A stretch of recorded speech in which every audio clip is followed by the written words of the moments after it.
शिक्षा मन्त्री महावीर पुनले हिजो लैनचौरमा गरेको पत्रकार सम्मेलनमा पत्रकारहरूलाई नै मरुन्जेल भनेछन्। के भने, तिमीहरू जे पातै लेख्छौ, खाएको, बसेको, हिँडेको, हगेको, पातेको समाचार लेख्छौ भनेर व्यङ्ग्य गरे। अनि त्यहाँ उपस्थित पत्रकार गल्ल हाँसे।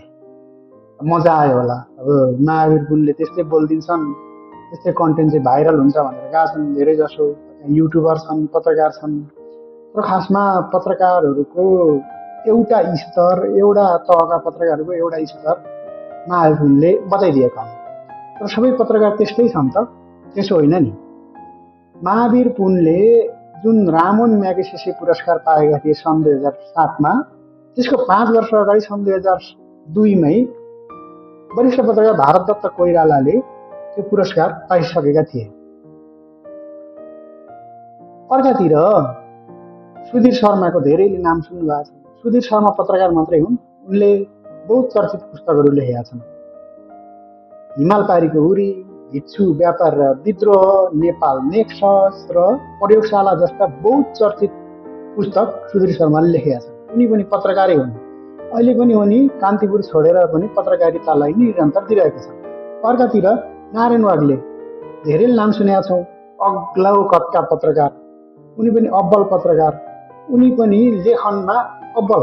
उनका फिचरहरू कफी गफमा हामी सानो हुँदा बहुत पढ्थ्यौँ, कान्तिपुर कसैले छापिन्थ्यो। उनले पनि चर्चित पुस्तक लेखेका छन्। तपाईँहरूले पढ्नुभयो कि भएन? उनले लेखेका पुस्तकहरू पल्पसा क्याफे, कोरियाना, कफी गफ र मयूर टाइम्स जस्ता चर्चित पुस्तक छन्। पल्पसा क्याफेले त मदन पुरस्कारै जितेको थियो। अब अर्का पत्रकारको कुरा गरौँ, मोहन मैनाली, जो अहिले पनि पत्रकारितामा क्रियाशील छन्, लेखनमा नि लागेका छन्। मोहन मैनालीले लेखेको मुकाम रण मैदानले मदन पुरस्कार जितेको थियो। उनी पनि पत्रकारै हुन्। कान्तिपुरमा लेखे उनले, हिमालमा लेखे, धेरैवटा चर्चित पत्रिकामा लेखे, राम्रो कुशल भाषा सम्पादक पनि हुन्, राम्रो सम्पादन पनि गर्छन्।